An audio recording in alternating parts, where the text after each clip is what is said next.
தேசம் காப்போம் தமிழை வளர்ப்போம் மாநில மாநாடு மார்ச் 2 திருச்சி சிறுகனூர். இந்திய ஜனநாயக கட்சியின் நிறுவன தலைவர் டாக்டர் பாரிவேந்தர் அழைக்கிறார். அணிதிரண்டு வாருங்கள்.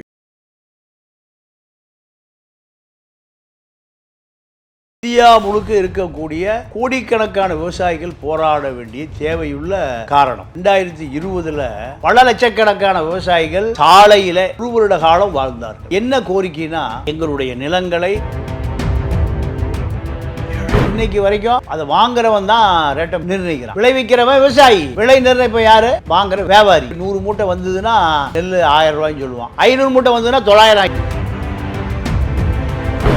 கோரிக்கை அப்படின்னா மத்திய அரசு இது குறித்து பரிசீலிக்கலாம் இல்ல? ஏன் இந்த விவசாயிகளுடைய போராட்டத்தை வந்து இவ்வளவு வன்மையா இவ்வளவு தீவிரமா எதிர்க்கணும்? அவன் சேத்துல கால் வச்சா தான் நம்ம சோத்துல கால் வைக்க முடியும். மத்திய அரசாங்கம் இவ்வளவு கடூரமாக விவசாயிகளை ஒடுக்க வேண்டிய தேவையில்லை. அது எந்த நேரம்? தேர்தல் நேரம். ராமர் கோயிலை திறப்பதை விட விவசாயிகள் பிரச்சனை.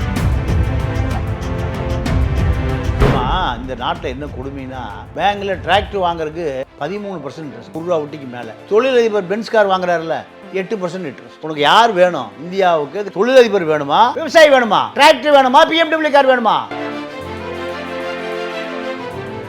ஆதன் நியூஸ் நேயர்களுக்கு வணக்கம்.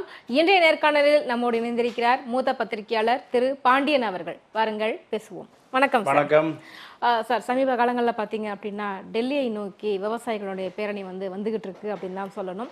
அவர்களை எதிர்ப்பு தெரிவிக்கிறதுக்காக நவீன ரக ஆயுதங்கள் முதல் கொண்டு இந்த ரோடுகளில் கம்பிகளை குத்தி வைக்கிறது, ட்ரோன் பறக்க விடுறது, கண்ணீர் புகை கொண்டு வீசுறது, இது மாதிரியான எதிர்ப்பு நடவடிக்கைகளும் மத்திய அரசு பண்ணிக்கிட்டு தான் இருக்கிறாங்க.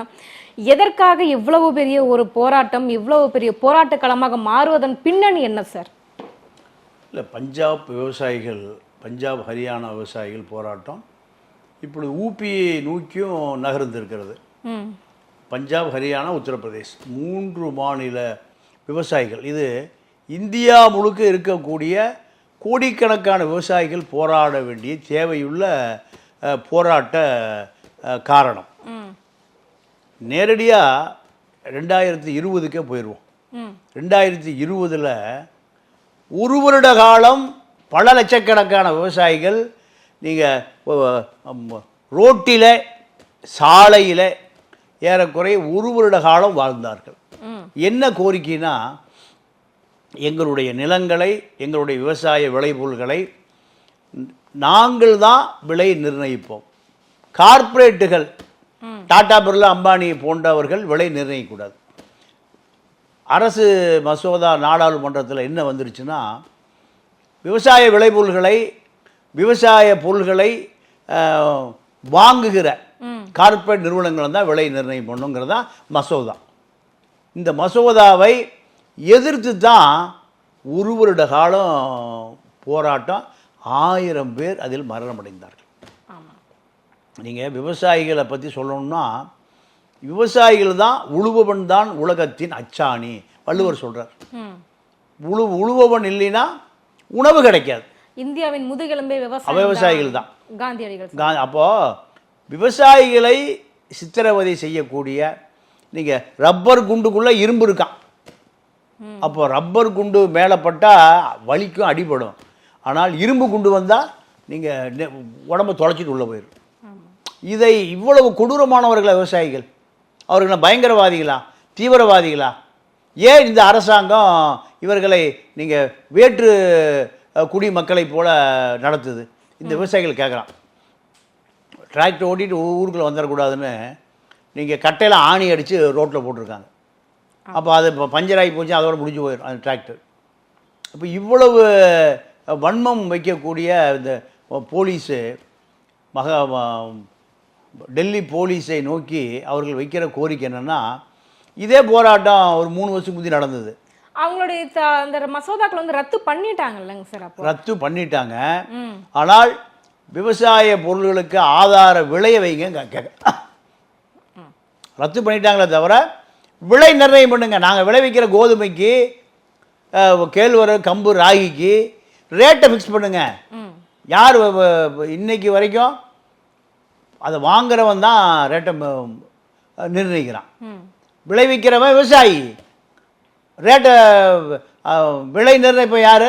வாங்குற வியாபாரி. அப்போது வியாபாரி 100 மூட்டை வந்ததுன்னா அன்றைக்கி ஒரு மூட்டை நெல் 1000 ரூபாய்ன்னு சொல்லுவான். 500 மூட்டை வந்ததுன்னா 900 ஆக்கிடுவான். இன்னும் 2000 மூட்டை வந்ததுன்னா 800 ரூபா ஆக்கிடுவான், 700 ரூபா ஆக்கிடுவான். 700 ரூபாய்க்கு விளைவிப்பவனும் விவசாயி தான், 1000 ரூபாய்க்கு விளைவிப்பவனும் விவசாயி தான். அப்போது இந்த ஆதார விலை ஒரு ஃபிக்ஸ் பண்ணியிருக்காங்கிறான். கத்திரிக்காய் எவ்வளோங்க கிலோ, தக்காளிக்காய் இவ்வளவு விலை. நீங்கள் இப்போ தக்காளி ஒரு சமயம் 100 ரூபா விற்கிது, ஒரு சமயம் 5 ரூபாய்க்கு விற்கிது. நம்ம ஊரில் பார்க்குறோமா? வெங்காயம் ஒருக்கா 100 ரூபா விற்கிது, அப்புறம் பார்த்தா அங்கே 100 ரூபாய்க்கு 4 கிலோங்கிறான். 100 ரூபாய்க்கு 100 ரூபாய்க்கு விற்கிற வெங்காயத்தை விளைவிக்கிறவனும் விவசாயி தான், 100 ரூபாய்க்கு 4 கிலோ விளைவிக்கிறவனும் விவசாயி தான். அப்போது விவசாயிகளுக்கான விலையை நீங்கள் எல்லா பொருளும், தங்கம் பார்த்தீங்கன்னா 1 கிராம் 5000 ரூபாங்கிறான், வெள்ளி 1 கிராம் இந்த விலை, சில்வர் இந்த விலைன்னு நிர்ணயம் பண்ணுற ஆட்கள் விவசாய பொருள்களுக்கு ஏன் விலை நிர்ணயம் பண்ண மாட்டேங்கிறேன்னு விவசாயி கேட்குறான். இதுதான் சண்டையே. இது நியாயமான கோரிக்கை அப்படின்னா மத்திய அரசு இது குறித்து பரிசீலிக்கலாம்ல? ஏன் இந்த விவசாயிகளுடைய போராட்டத்தை வந்து இவ்வளவு வன்மையா இவ்வளவு தீவிரமா எதிர்க்கணும்? நல்ல கேள்வி. 140 கோடி பேர் மக்களுடைய கேள்வி. அதுக்கு தான் நேரம் காஷ்மீர் போயிடுவோம். காஷ்மீரில் ஆப்பிள் விவசாயம், இந்தியா முழுக்க ஆப்பிள் விவசாயம் காஷ்மீர்லேருந்து தான் வருது, கோயம்பேடு மார்க்கெட் வரைக்கும் வருது. இதில் என்ன நடந்ததுன்னா, ஒரு 4 வருடங்களுக்கு முன்பு அதானி ஆப்பிள் விவசாயத்துக்கு போகிறார். ஆப்பிள் விவசாயத்துக்கு போய் என்ன பண்ணுறாருன்னா, 1 லட்சம் சதுர ஸ்கொயர் மீட்டர் பெரிய பெரிய கிடங்கு, ஒரு 100 கிடங்கு கட்டுறார். அது கோல்டு ஸ்டோரேஜ், குளிர் பதனப்படுத்தப்பட்ட குடோன்கள். அதில் பூரா ஆப்பிளை வாங்கி ஸ்டாக் வைக்கிறாங்க. எப்படி ஸ்டாக் வைக்கிறாங்கன்னா, நீங்கள் வியாபாரிகள் வாங்குறாங்கல்ல விலை, அதுலேருந்து 10 ரூபா அதிகம், 10 ரூபா அதிகம். எல்லா விவசாயி என்ன பண்ணுறான், எல்லாம் கொண்டு அதானிட்டு கொடுக்குறான். அதானி வாங்கி எல்லாம் ஸ்டாக் வைக்கிறாரு. நீங்கள் வியாபாரி என்ன பண்ணுறான், 10 ரூபா அதிகமாகலாம் வாங்க முடியாதியா அப்படின்னா வாங்க மாட்டேங்கிறான். அப்போ வியாபாரி குறைஞ்சிட்றான். 1000 வியாபாரி இருந்தவன் எவ்வளோ ஆனா, 800 ஆனா, 700 ஆனா, 500. அடுத்த வருஷம் மறுபடியும் 10 ரூபா ஏற்றினார். யார்? அதானி. அவன் பூரா எப்பவும் கொடுக்குற வியாபாரிட்டு கொடுக்கல, நேரம் எங்கே வந்துட்டான், அதானிட்டு வந்துட்டான். இப்போது கோயம்பேட்டுக்கு ஒரு 10 லாரி ஆப்பிள் வருதுன்னா விவசாயி நேரடியாகவே லாரியில் கொண்டு விற்கிறது இல்லை. அது சேரவன் யார்? வியாபாரி. வியாபாரிகிட்ட கொடுத்துட்டு அவன் தோட்டத்துக்கு போயிடுறான். தக்காளியை பறித்து அவனே விற்கிறது இல்லை, தக்காளியை பறித்து தக்காளியை விற்கிற கடைக்காரன் கொடுத்துட்டு போயிடுறான். இதே போல் தான் நடக்குது. என்ன ஆச்சுன்னா, ஆப்பிள் விவசாயத்தில் முழு கட்டுப்பாடும் அதானி கட்டுப்பாட்டுக்கு வந்துருச்சு. வந்த பிறகு 1000 வியாபாரி இருந்தவன் 500 ரூபாய் 400 ரூபாய் ஒன்றுமே இல்லாமல் போயிட்டான். ஆப்பிளை நேரடியாக யாருக்கு கொண்டு கொடுக்கணும்? அதானிட்டு தான் கொடுக்கணும். அதானி என்ன பண்ணார், 3 வருஷம் கழிச்சு 20 ரூபாய் குறைச்சிட்டாரு. என்ன பண்ணார்? 20 ரூபாய் குறைச்சிட்டாரு. அப்போ பார்த்தா விவசாயி, என்னங்க ஒரே தடவை 20 ரூபாய் குறைச்சிட்டீங்க, 10 ரூபா அதிகமாக கொடுத்தீங்க, இப்போ பார்த்தா பழைய ரேட்டாக கொடுங்கன்னா, இல்லை இப்போ 10 ரூபா பழைய ரேட்டை கூட 10 ரூபா குறைச்சாச்சு. அப்போ 20 ரூபா குறைச்சிட்டாரு. இவன் மறுபடியும் போய் சேர்றாங்க யாரை? வியாபாரி பூரா விட்டு வேறு தொழிலுக்கு போயிட்டான். அதானியை தவிர வேறு யார்ட்டையும் கொண்டு விளைஞ்ச ஆப்பிளை கொடுக்க முடியல. இப்போது இந்த ஆப்பிள் விலை நிர்ணயம் பண்ணுற அதிகாரம் காஷ்மீரில் யார் இருக்கா? அதானி வந்துட்டார். அதானி எவ்வளோ பெரிய குடோன் வச்சுருக்காரு? 1 லட்சம் ஸ்கொயர் மீட்டர் குடோனு, 100 குடோன் வச்சுருக்காராம். எப்போ வேணால் விற்றுக்கலாமே, ஸ்டாக் வையா, எப்போ வேணாலும் விற்றுக்கலாம், ஸ்டாக் வை. ஆனால் ஒரு 100 லாரி வாங்குகிற வியாபாரி என்ன பண்ணுவான், அது விற்றே ஆகணும். அப்போது ஆப்பிள் வணிகம் பூரா இப்போ யார் கண்ட்ரோல் வந்துச்சுன்னா, நீங்கள் ரிலையன்ஸ் ஃப்ரெஷ் இருக்கா, அது யாருது? அம்பானி. இது இப்போ அங்கே ஆதானி ஃப்ரெஷ் வந்துருச்சு. விவசாயி பூரா அழுகிறான். ஏன்னா இவையோ என்னது ஒரு ஒரு ஒரு 500 கிலோ 1000 கிலோ ஆப்பிள் இருக்கு. அப்படியா? இந்தா இதான் ரேட்டு, 20 ரூபா தான் கிலோ. வேணா கூட போ. தக்காளி கதை ஆகிப்போச்சு. தக்காளி கூட எங்கே போய் கொட்டுறான்? அதாவது பறிக்கிறக்கே 10 ரூபா தான், 5 ரூபாய்க்கு கேட்டான் என்ன பண்ணுவான்? தெருவில் கூட்டிகிட்டு போனானா பார்த்தோமா? அதே போல தான் இப்போ அங்கே ஆப்பிள் தெருவில் கொட்டுறான். ஏன்? அதை பராமரிக்கிற வசதி அதானி தவிர வேறு யார்ட்டையும் இல்லை. அப்போது லாரியில் ஏற்றி கோயம்பேடுக்கு விவசாயி கொண்டு வருவானா? கொண்டு வர மாட்டான். அப்போது இந்த விவசாய விளைபொருள்களை கார்ப்பரேட்டு உள்ளே வர வேண்டாங்கிறான். பஞ்சாப் விவசாயியும் ஹரியானா விவசாயியும் யூபி விவசாயி தான் சண்டை. விவசாய பொருள்களை விவசாயிகள் தான் விளைவிக்கிறான், விவசாயி தான் விற்கிறான், விவசாயி தான் அறுவடை பண்ணுறான், விவசாயி தான் அதுக்கு விலை நிர்ணயம் பண்ணுவான். ஆனால் நீங்கள் விவசாய ஒரு நட்டமான தொழிலாக மாற்றியது யார்? அம்பானி, அதானி, இது 2 பேரும் தான். 2 பேரும் எதிர்த்து தான் போராட்டம் நடக்குது. அதானிக்காக மோடி என்ன பண்ணுறாரு? நாம் அதானி எதை சொல்லுகிறாரோ அதுதான் மசோதா. இந்த மசோதாவே தேவையில்லை. 1000 பேர் உயிரை திருப்பி கொடுக்க முடியுமா? கடும் குளிரில் 60 வயசு 70 வயசு விவசாயி பூரா நீங்கள் சாக்கை கட்டிட்டு 1 வருஷம் படுத்துக்காதான் டெல்லியில் பார்த்தோமா? இதில் என்ன அதே போல தான் வருது. மோடி இவ்வளவு இறுக்கமாக தேர்தல் நேரத்தில் இறுக்கமாக இருக்க வேண்டிய அவசியம் இல்லை. விவசாயிகளுடைய நாடு இது. விவசாயிகள் தான் விளைவிக்கிறவன். அவன் சேத்துல கால் வச்சா தான் நம்ம சோத்துல கால் வைக்க முடியும். அப்போது இந்த மத்திய அரசாங்கம் இவ்வளவு கடூரமாக விவசாயிகளை ஒடுக்க வேண்டிய தேவையில்லை. அது எந்த நேரம்? தேர்தல் நேரம். ஆனாலும் எது நடந்தாலும் பரவாயில்ல, நாங்கள் எங்களுக்கு பிடிவாதமாக இருப்போம். இதை மக்களும் பார்த்துக்கிட்டு இருக்காங்க, ஊடகமும் வெளிச்சம் போட்டு காட்டிக்கிட்டு இருக்கு. இவ்வளவு விவசாயிகளுக்கு நிறைய ஆதரவும் பெருகிட்டு இருக்கு. இது எல்லாமே தாண்டி இன்னமும் மோடி அலை வீசுது அப்படின்னு சொல்கிறாங்களே சார், அது எப்படி சார்? இது மேஜிக்கா? இல்லை, அதாவது இவிஎம் மிஷின் இருக்க வரைக்கும் மோடியை ஒழிக்க முடியாது. எதாமத்தினாலும் தாமரை வருதுன்னு புகார் வருது. நீங்கள் 3வது முறை மோடி எப்படியாவது பிரதமர் ஆகணும்னு நீங்கள் ராமர் கோயிலை கட்டுறாரு, உண்ணாவிரதம் இருக்கிறாரு, ஒரு நேரம் சாப்பிட்றாரு, தரையில் படுத்து தூங்குறாரு, எல்லா ஊர்லேயும் போய் கலச தண்ணி வாங்கி இப்போ ராமர் கோயிலை திறந்தாச்சு. ராமர் கோயிலை திறப்பதை விட விவசாயிகள் பிரச்சனை தீர்க்கலாமே. உதாரணத்துக்குமா அந்த 2020 எந்த வெளிநாட்டு தூதர்களும் இந்தியா வரதை நிறுத்திவிட்டான். ஏன்னா விவசாயி டெல்லியில் படுற பாட்டை உலகத்தில் இருக்கிற எல்லா மீடியாவும் பார்க்குறான். களைஞ்சே போக மாட்டான். இந்த மசோதாவை என்னைக்கு நீக்கிறியோ அன்னைக்கு தான் ஊடுக்கு போவோம், இல்லைன்னா நாங்கள் பாடியாக தான் போவோம்ட்டான். இந்த போராட்டம் வீரியமான போராட்டம். பஞ்சாபி உயிர்கள் தேசத்தை காக்கக்கூடிய உயிர்கள். இராணுவத்தில் யார் அதிகமாக இருக்கா? பஞ்சாபி தான் இருக்கான்.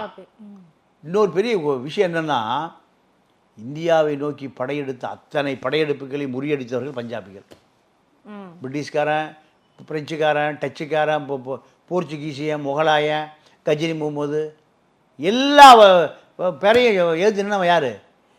பஞ்சாபி தான். பஞ்சாபி எவனுமே ஒரு குருவால் இல்லாமல் எவனும் வெளியே வர மாட்டான். ஒரு சின்ன கத்தி இருக்கும், இடுப்பில் கட்டி வச்சுருப்பான், குழந்தை கூட வச்சுருப்பான். பார்த்துருக்கீங்களா?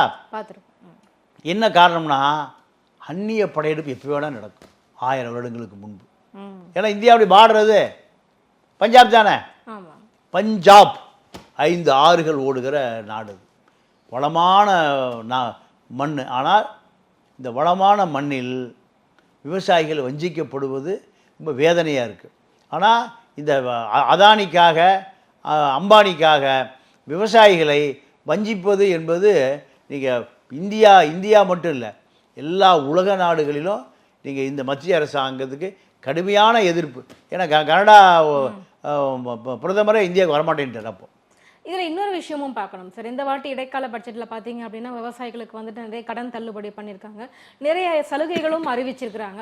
ஒரு பக்கம் விவசாயிகளை வஞ்சிக்கப்பட்டது அப்படின்னு சொன்னாலும் அவர்களுக்கான சலுகைகளும் அறிவிக்கப்பட்டுட்டு தானே இருக்குது. அப்போ ஓரளவுக்கு மத்திய அரசு வந்து விவசாயிகளுக்கு உதவி தானே பண்ணுறாங்க.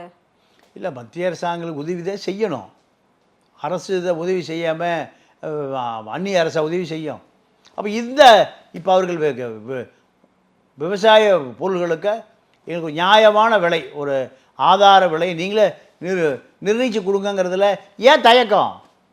இவ்வளோ தயக்கம். அப்போ அதாவது நீங்கள் பொருளாதார ரீதியாக, இந்திய பொருளாதார ரீதியாக பாதிப்பு வரும், அந்த மாதிரி அங்கே தான் யோசிக்கிறாங்களா மத்திய அரசு? ஆமாம், தொழிலதிபர்களுக்கு 1,30,000 கோடி வராக்கடன் தள்ளுபடி செய்யப்பட்டிருக்கு. தொழிலதிபர்களுக்கு எல்லாம் பெரிய கார்ப்பரேட் முதலாளிகள், பெரிய பெரிய தொழிற்சாலை உரிமையாளர்களுக்கு. அப்போது விவசாயிகளுக்கு விவசாய விளைபொருள்களுக்கு அவன் கேட்குற சலுகை கொடுத்தா என்ன?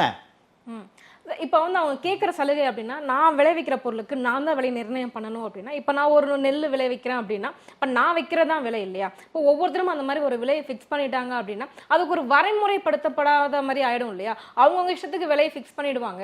ஸோ அந்த மாதிரி யோசிப்பாங்களா? அதுதான் அவங்க என்ன சொல்கிறாங்க, நீயே விலை நிர்ணயம் பண்ணுன்னு சொல்கிறான். நாங்கள் சொல்கிறதையும் கேளு, வியாபாரி சொல்கிறதையும் கேளு, வேளாண்மை அதிகாரிகள் எல்லாரும் ஒரு மீட்டிங் போடுங்க, போட்டு எங்களுக்கு என்ன செலவாகுதோ அந்த செலவுக்கு மேலே எங்களுக்கு ஒரு லாபம் வேணும். உழைக்கிறோம்ல, அதான் ஆதார விலைங்கிறான். அது அதாவது உயிர் தண்ணிங்க, உயிர் தண்ணி. அதே போல் ஆதார, ஏன்னா அது திருப்பி விவசாயம் பண்ணணும்ல. ஆமாம், இந்த நாட்டில் என்ன கொடுமைன்னா, பேங்கில் டிராக்டர் வாங்குறதுக்கு 13% இன்ட்ரெஸ்ட், ₹1 வட்டிக்கு மேலே. தொழிலதிபர் பென்ஸ் கார் வாங்குறாருல, 8% இன்ட்ரெஸ்ட். உனக்கு யார் வேணும் இந்தியாவுக்கு? இது தொழிலதிபர் வேணுமா, விவசாயி வேணுமா, டிராக்டர் வேணுமா, BMW கார் வேணுமா? இந்த கொடுமை உலகத்தில் எங்கேயாவது உண்டா? விவசாயிக்கு 13% இன்ட்ரெஸ்ட். ஒரு டிராக்டர் வாங்கி அவன் சேத்துல இறக்கி, சேத்துல ஓட்டி, நாற்று நட்டு, களை எடுத்து, நீங்கள் பஞ்சாப்லாம் போட்டிங்கன்னா உங்கள் மாதிரி வீட்டில் சகோதரிகளை பொம்பளை பிள்ளைங்களாம் ஓட்டும். ஆண்கள் தான் ஓட்டணுங்கிறதெல்லாம் இல்லை. இப்போ இங்கேயே நம்ம தமிழ்நாட்டிலே இப்படிலாம் வந்துருச்சு. அப்போது குடும்பமே உழைக்கணும். நீங்கள் ஒரு 5 ஏக்கரா விவசாயம் பண்ணுறது சாதாரண வேலை இல்லை. சும்மா வீட்டுக்கு நெல் வந்துடாது. அதுக்கு எனக்கு 3 ஏக்கரா இருக்குது. இதில் வந்து பாருங்க சார், இப்போ வந்து வட இந்தியாவில் இருக்கிற விவசாயிகள், பஞ்சாப், ஹரியானா, உத்தரப்பிரதேஷ், இந்த மாதிரியான விவசாயிகள் தான் வந்து போராட்டத்தில் வந்து ஈடுபட்டிருக்காங்க. இப்போ தமிழகத்துல இருந்து எந்த அளவுக்கு ஆதரவு தெரிவிச்சிருக்காங்க சார்? ஐயா கண்ணு இப்போ களத்தில் இறங்கி 1500 போக போகிறாரு டெல்லிக்கு. அவர் டெல்லியில் பல போராட்டம் நடத்தினார். விவசாயிகளை பூரா எலிக்கறியை திங்கிறான்னாலாம் பண்ணார் நிர்வாணமாக. விவசாயி எல்லாம் அதாவது கிராமத்தில் சொல்லுவான், உழுதவன் கணக்கு பார்த்தா உலக்கு கூட மிஞ்சாதான். உலக்குனா என்ன? அளக்கிற படி, அளக்கிற படி கூட மிஞ்சாதான். அப்போ அதே தான் ஐயாக்குன்னு சொன்னார். ஐயோ, எங்களுக்கு லாபமே இல்லையா நீங்கள் அதனால் நீ விலை நிர்ணயம் பண்ணுன்னு ஐயாக்குன்னு பல நாள் போராடினார். பிஆர் பாண்டிய ஒரு ரயில் 1500 பேர் கூட்டிகிட்டு டெல்லிக்கு போகிறார். இல்லை இங்கே தடுத்து நிறுத்து போகிறாங்க. மாநில அரசாங்கம், மத்திய அரசாங்கங்கள் கூப்பிட்டு டெல்லியிலே லா அண்ட் ஆர்டர் வந்துடும், ரயில் ஏற்ற விடாதீங்கன்னு இங்கே கைது பண்ண போகிறாங்க. இது அடுத்த கட்ட நடக்கணும்னு வச்சுங்க. இருந்தாலும் 2 கட்ட பேச்சுவார்த்தை நடந்திருக்கு. எந்த முடிவும் எல்லாம் கிளஞ்சி. நேற்று ஒரு பேச்சுவார்த்தை நடந்திருக்கு டெல்லியில். அவங்க என்ன கேட்குறாங்கன்னா, எங்கள் விவசாய விளைபொருளுக்கு நாங்கள் மீண்டும் விவசாயம் பண்ணக்கூடிய எங்களுக்கு லாபம் வரணும். அதற்கான விலைகளை நீங்களே மத்திய அரசே நிர்ணயித்து கொடுங்க, நாங்கள் அந்த விலைக்கு கோதுமை விற்றுட்டு போயிடுறோம். இதில் வந்து அரசியலாக்கப்பட்டு வருது அப்படின்னு சொல்கிறாங்க. இதில் என்ன சொல்கிறாங்கன்னா, பிஜேபியில் காங்கிரஸினுடைய தூண்டுதல் பேர்தெல்லாம் வந்துட்டு இவ்வளவும் நடந்துகிட்டு இருக்கு, காங்கிரஸ் தான் தூண்டி விட்டுட்டு இருக்காங்க. இன்னும் உளவுத்துறை என்ன சொல்கிறாங்க அப்படின்னா, 6 மாத காலத்துக்கு தேவையான உணவுப் பொருள்கள் மற்றும் எரிபொருள்களோட வந்து விவசாயிகள் அங்கே வந்துகிட்டு இருக்காங்க. ஸோ இந்த போராட்டம் வந்து இப்போதைக்கு அது முடிவு பெறாது, எலெக்ஷன் இருந்தாலுமே கூட இன்னுமே கண்டினியூ ஆகிறதுக்கான வாய்ப்புகள் இருக்குது அப்படின்னு சொல்கிறாங்க. இது இப்படி கண்டினியூ ஆச்சு அப்படின்னா எலெக்ஷனில் எந்த அளவுக்கு பின்னடைவை ஏற்படுத்தும், இது எவ்வளோ பெரிய ஒரு சட்டம் ஒழுங்கு இஷ்யூவை ஏற்படுத்தும், நாட்டில் எந்த அளவுக்கு ஒரு பதட்டமான சூழ்நிலையை தக்க வைக்கும்? அதாவதுமா, ஒரு 3 வருஷத்துக்கு முந்தி டெல்லியினுடைய மத்திய பகுதியில் வந்து விவசாயிகள் பல லட்சம் பேர் குவிந்தாங்க. எப்படி குவிஞ்சாங்க தெரியுமா? நீங்கள் இரவில் மட்டும்தான் வண்டியை ஓட்டுவாங்க, பகலில் கூட அங்கேயே படுத்துக்கிறது. இதை டெல்லியில் இருக்கக்கூடிய மக்கள் என்ன பண்ணாங்க, பள்ளிக்கூடம் போகிறவங்க, அரசு வேலைக்கு போகிறவங்க பூரா என்ன பெரிய கண்ணீர் சிந்துற விவசாயிகள் நிலைமை. என்ன பண்ணாங்க, மத்தியம் அவங்க சாப்பாடு கொண்டு போகிறாங்கல்ல, அதை பூரா அவங்களுக்கு விவசாயி கொடுத்துட்டு போயிட்டாங்க. பல லட்சம் பேர் உணவின்றி போலீஸ் அப்படியே ரவுண்ட் அப் பண்ணி இருக்காங்க. ராத்திரியில் வந்து அங்கே செட்டில் ஆகிட்டாங்க கரோல் பார்க்கில். அந்த மத்திய பகுதி, டெல்லி மத்திய பகுதி பூரா. அப்போ அவங்களுக்கு உணவு இல்லை, லட்சம் பேர் கூடியிருக்காங்க. அப்போ என்ன பண்ணாங்கன்னா, மாணவர்கள், மாணவிகள், அரசு ஊழியர்கள், தனியார் ஊழியர்கள் பூரா மத்திய சாப்பாட்டப்பா கொண்டு போவாங்கல்ல, அது பூரா அப்படியே கொடுத்துட்டு போயிட்டான். இப்படிலாம் நடந்தது. அப்போ அவங்க சொன்னாங்க, நாங்கள் பகலில் இப்போ மூவே பண்ண மாட்டோம், ராத்திரியில் வந்து நாங்கள் வந்து கூடிடுறோம். இப்படிலாம் நடந்தது.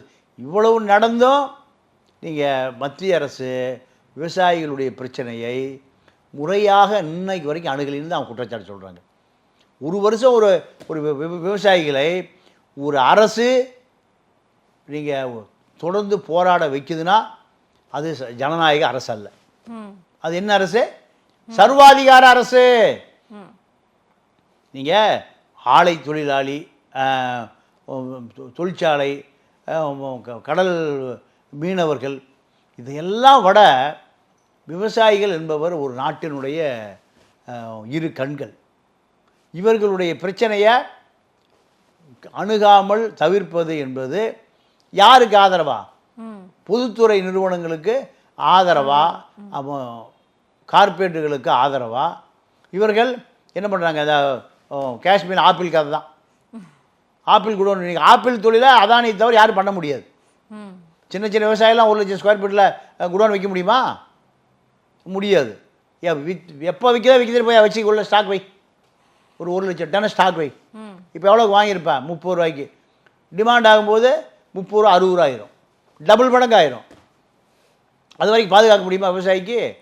அவன் கடன் வாங்கியிருப்பான். இப்போ நம்ம ஊர் விவசாயி எடுத்துங்க, எப்படா கதிராக இருப்பான், கடனை கொடுக்கலான்னு இருப்பான். கடன் எப்போ? அது தலைக்கு மேலே கடனாக இருக்குது. ஒரு கடன் வாங்கியிருப்பான், பயிர் கடன் வாங்கியிருப்பான், கரண்ட் பில்லுக்கு கடன் வாங்கியிருப்பான், மோட்டரும் வாங்கியிருப்பான், குழந்தை குட்டி கல்யாண கச்சேரிக்கு ஏதாவது சீர் வாங்கி அது கடன் வாங்கியிருப்பான். வெள்ளை விளைஞ்சவரை தான் கூட கடனை கொடுக்க முடியும். இவ்வளோ பிரச்சனை உள்ள ஒரே ஆள் யார்? விவசாயி தான். அரசு ஊழியனுக்கு மாதமாக சம்பளம் வருது. 1ஆம் தேதி அன்றைக்கெல்லாம் அக்கௌண்ட்டில் சம்பளம் விழுந்துடும். இவனுக்கு எங்கே விழுகுது? இவன் எல்லாம் விளை வச்சு ஒரு 1 லட்ச ரூபாய் செலவு பண்ணி ஒரு 5 ஏக்கராவில் நெல் வரும்னு பார்த்தா நீங்கள் கடைசியில் தண்ணி இல்லாமல் எல்லாம் கற்காய போனதெல்லாம் உண்டு. நீங்கள் எல்லா விவசாயிகளுக்கும் லாபம் வந்துன்னு சொல்ல முடியாது. நீங்கள் பருத்தி விவசாயி, பருத்தி நல்லா காய் பிடிக்கிறப்போ தண்ணியெல்லாம் போயிடும். நீங்கள் பல சோதனை இருக்கு. இப்போ இந்த பேரணி வந்து டெல்லியை நோக்கி நகர்ந்துகிட்டு இருக்கு. முடிஞ்ச அளவுக்கு வந்து அவங்க போலீஸார் வந்து தடுக்கிற பணியில் தான் வந்து ஈடுபட்டுக்கிட்டே இருக்காங்க. இது இன்னும் வந்து தீவிரமடைந்துச்சு அப்படின்னா மிகப்பெரிய ஒரு பதட்டமான சூழ்நிலை ஏற்படும் அப்படின்னு சொல்லியிருக்காங்க. எப்படி மத்திய மாநில அரசுகள் இதை கையாள போகிறாங்க சார்? இல்லை, மத்திய அரசாங்கத்தை பொறுத்த வரைக்கும் அந்த மசோதாவை திருப்பி வாபஸ் வாங்கிறதுக்கு 1 வருஷம் ஆச்சு. அதே போல் குறைந்தபட்சம் இந்த விவசாயிகள் கூடிய பிறகு தேர்தல் வர்றதுனால தேர்தலுக்கு முன்பே ஆதார விலையை அறிவிக்கக்கூடிய அவசர நிலை தான் இப்போ விவசாயிகள் உருவாக்குறாங்க. ஏன்னா தேர்தல் வர்றதுனால இந்த அரசு ஏதாவது ஒரு முடிவுக்கு வந்துடும் அப்படின்னு தான் இந்த இதை உருவாக்குறாங்க. ஆனால் இது அரசு இதை விவசாயிகளுக்கு ஆதார விலையை அறிவிச்சிட்டாங்கன்னா அப்படியெல்லாம் டிராக்டர் ஏறி ஒரு டிராக்டர் ஓட்டிகிட்டு போயிடுவான், யாரும் இருக்க மாட்டாங்க. ஆனால் அரசுடைய மெத்தன போக்கு தான் கூட்டிகிட்டு இருக்கே தவிர அரசு இராணுவ நடவடிக்கை எடுப்பதில் மிக காலதாமதம் செஞ்சால் அரசுக்கு தான் இழப்பு, விவசாயிகளுக்கு இழப்பு கிடையாது. விவசாயிகளை பொறுத்த வரைக்கும் இது ஒரு கிரேஸ் பீரியடு, தேர்தல் காலம். நீங்கள் டிரைவர் என்ன பண்ணுவான், டிரைவர் கண்டக்டர்லாம் பொங்கல் தீபாவளிக்கு ஸ்ட்ரைக் பண்ணிடுவான். மக்கள் பூரா பஸ் ஸ்டாண்ட் ஐயோ கொய்யோன்னு கத்துவான். அரசாங்கம் உடனே இறங்கி வந்து சரிப்பா ஏதாவது தர்றேன் ஓட்டுப்பா. இப்போ அதே இதனால தான் பஞ்சாப் ஹரியானா விவசாயிகள், யூபி விவசாயிகள் பொறுத்து பார்த்தான் தேர்தல் வருது, இந்த நேரத்தில் உங்களுக்கு அடித்தா தான் சரியாக இருக்கும். அதனால தான் தேர்தல் நேரத்தை கவனத்தில் கொண்டு விவசாயிகள் கூடுகிறார்கள். இதை மத்திய அரசு உடனடியாக கவனத்தில் கொண்டு அவர்களுக்கு பிரச்சனை தீர்க்கப்பட வேண்டும். தீர்க்கப்படவில்லை என்று சொன்னால் தேர்தல் முடிகிற வரை அங்கே ஒரு கூட்டம் இருக்கும். ஏன்னா பஞ்சாபியர்கள் மற்ற மாநிலத்தை பொறுத்து இல்லை, ரொம்ப கொள்கை உறுதியானவர்கள். எதா இருந்தாலும் பார்த்துக்கலாம் ஐயா, ஏன்னா அவன் பூரா இராணுவத்தில் இருக்கிறாள். அதனால் மோடி அரசுக்கு நீங்கள் நாட்கள் எண்ணப்படுகின்றன என்ற நிலையை விவசாயிகள் உருவாக்கியிருக்கான். ஏன்னா தேர்தல் நேரம், தேர்தல் நேரத்தில் பிஜேபி ஓட்டு போடாதீங்கவான். பிஜேபி தான் எங்களை, ஏன்னா பஞ்சாபில் எந்த காலத்துலையும் பிஜேபி வராது, ஆம் ஆத்மி அங்கே வந்துருச்சு, காங்கிரஸும் வராது. இப்போ அடுத்து ஹரியானா, யூபி, குஜராத் எல்லாம் பக்கத்து பக்கத்து மாநிலம். அதனால் இது எல்லாம் தேர்தலை பாதிக்கும். கண்டிப்பா மோடி அரசு என்ன பண்ணணும்னு கேட்டிங்கன்னா, நீங்கள் குறைந்தபட்சம் அதாவது விவசாய சங்க பிரதிநிதிகளை கூப்பிட்டு கலந்து பேசி ஒரு நியாயமான விலையை கொடுத்து முடித்து வைப்பது தான் புத்திசாலித்தனமே தவிர, இனி பீகார் விவசாயி சேர்ந்துக்குவான், ஒரிசா பிஜேபி எங்கெங்கே ஆளுகிற மாநிலம் இருக்கோ, மத்திய பிரதேஷ், ராஜஸ்தான், உத்தரகண்ட் எல்லாம் சேர்த்துட்டானா 10 ஸ்டேட் தான் இருக்குது பிஜேபி ஸ்டேட்டு. 10 ஸ்டேட்லையும் பிரச்சனைனா மோடி மிகப்பெரிய பின்னடைவை சந்திக்க வேண்டி வரும். இதை மோடி அரசாங்கம் 2020 அணுகியதை போல மீண்டும் அணுகினால் பிஜேபியினுடைய ஆட்சி கண்டிப்பாக மீண்டும் வருவதற்கான வாய்ப்பில்லை.